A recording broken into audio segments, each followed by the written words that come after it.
I was born in the city, but I grew up here, in Hyalite Canyon. Where are we going today, boys and girls? No idea.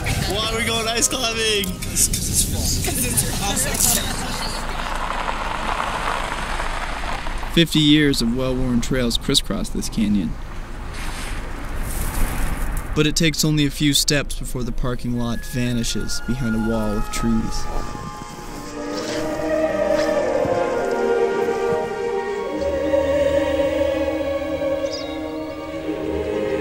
When deep snow erases the trail, climbers follow the rock piles left by those who came before.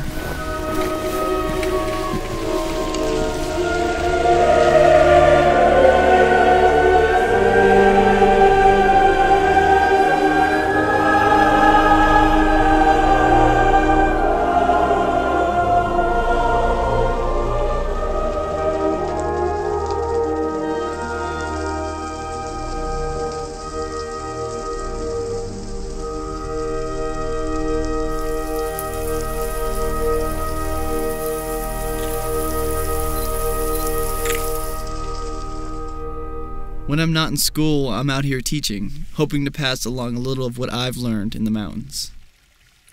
So we're going to work the concaves, and we're going to work these kind of like little slab features. Mostly how to stay safe. It's a little bit of a bulge. You probably could have gotten something in here, or in here. But again... To be honest, ice climbing really boils down to one thing.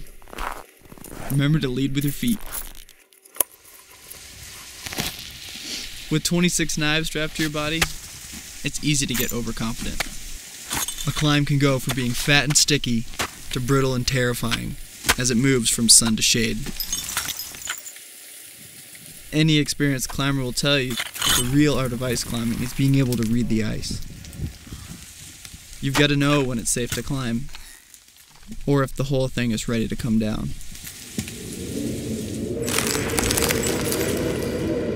Ice climbing has its dangers, definitely.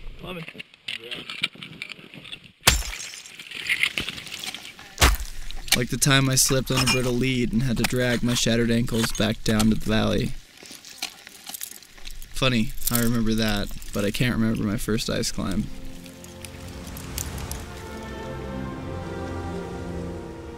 No other creature on the planet climbs frozen waterfalls. When I'm climbing, I don't remember time. I don't remember anything. I mean, I remember the place. I remember the face of the belayer. The ice shelf where I rested. And the way the waterfall itself pounded at the ice. Locked away until spring.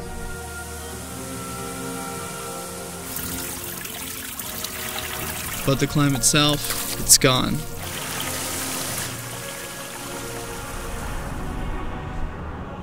I think that's maybe why I started filming my climbs. So that I could remember them. Or maybe so my time here could be remembered. As it turns out, I'm not the only one. I have a picture of Dan leading a sort of a Scottish ice gully on that climb, which was very exciting. It gave us our first taste of that kind of thing. Dr. Patrick Callis says that he doesn't remember his first ice climb either. I had not really been on anything that steep in ice. Wasn't quite sure what would happen if one fell. Then again, he's been climbing for longer than I've been alive. Longer than my parents have been alive. He was the first to ice climb in Hyalite Canyon. A legend. And he's also my chemistry professor. When I first stepped onto the ice, it was with trepidation. I visited Dr. Callis in his home, a true climber's den. It almost seemed natural to take pictures. We always took pictures on all the climbs. There was a sense of wanting to just record what was happening. I don't remember in detail the feelings I had on that first few feet of ice climbing. I think I was just completely into the moment and intensely concentrating on doing it and not falling. My name is Pat Callis. I'm 73 years old, and I'm a professor of chemistry, physical chemistry at Montana State University.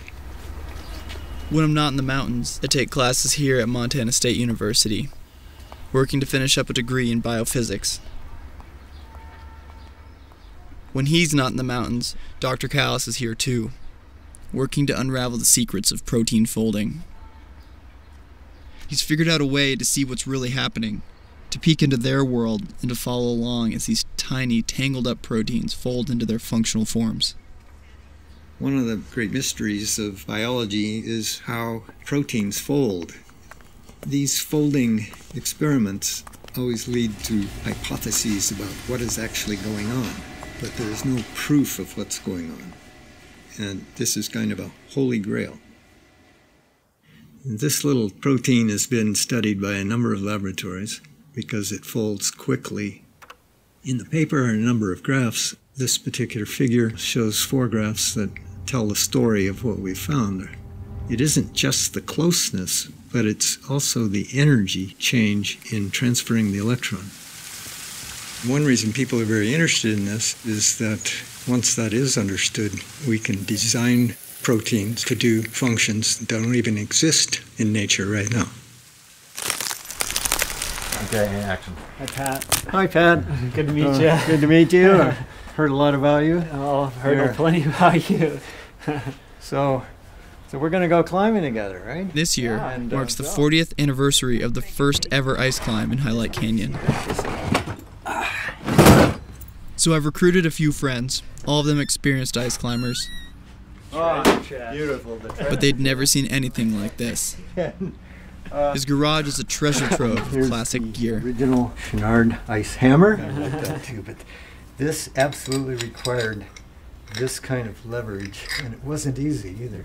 You got as tired putting these things in as you did just climbing. So here's a pair of crampons. Those are the ones that we used in the first climbs in Hyalite. So I'm sure you're going to enjoy climbing with this.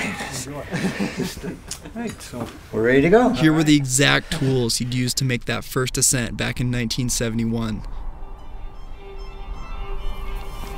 And here they were, 40 years later, to the day, From the factory, you could slip them out pretty easily. heading back out into the canyon to do it all again. Exactly right. This thing's going to pop, so he has to really be careful at first and practice a little bit just to get the feeling. This really looks authentic. When Dr. Callis first came here, there were no trails. No rock piles to mark the way through the forest. He simply named the climbs as he found them, hiking deeper into the mountains. Genesis 2. The place of beginning. Well, that too. Feel it out. Yeah, that won't take you more than a half hour. Always buckle. Seeing Pat decked out in my old knickers and wool sweater that my mother-in-law knitted for me, it really brought back memories. And seeing those old tools being used, actually I would have to say I was scared. Because I tried, I took a couple of swings with the axe just before he went up, and it was loose. It was slipping out just like I remembered it. In ice climbing, it's so important not to fall as you head up and you feel your muscles starting to fatigue and you're not sure whether you can get to the rest spot, and whatever risks is there you're willing to take. The fear I'm talking about is not like you're afraid of dying. There aren't really words to describe why one does it. You just look up there and you want to go there. Watching my film up there on the screen, it felt as real to me then as this moment does now. I felt that forever forward push of time. The almost imperceptible lag between now and my experience of now. When I'm climbing, I don't feel time. I'm just there. These are the moments I've forgotten, the moments of pure focus. Only humans have invented the tools that put us here, suspended by my tools in a forbidden place.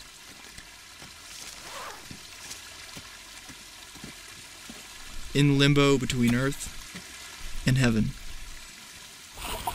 These are the moments of absolute experience, sublime beyond memory. And yet, here they are, perfectly preserved. My name is Patrick Callis. I'm 74 years old, and I'm a professor of physical chemistry at Montana State University. Forever frozen in time.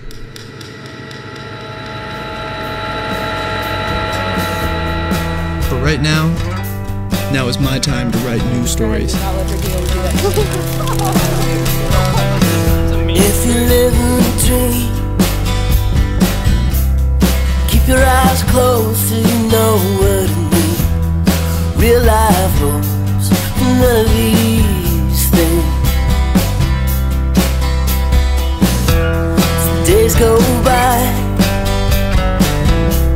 the watchman calls and you learn how to die. It doesn't take long before you run out of time.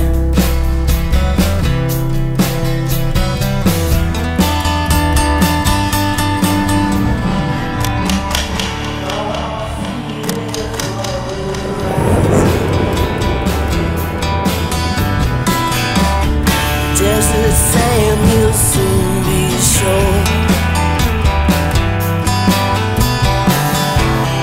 Anymore, you can let it take you under, but the voice who calls will never let you go.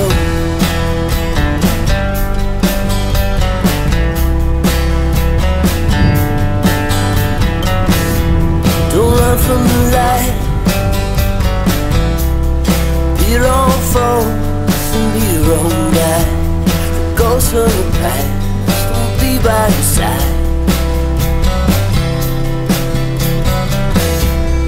Never mind about the way it should be done. There's a servant waiting around for everyone.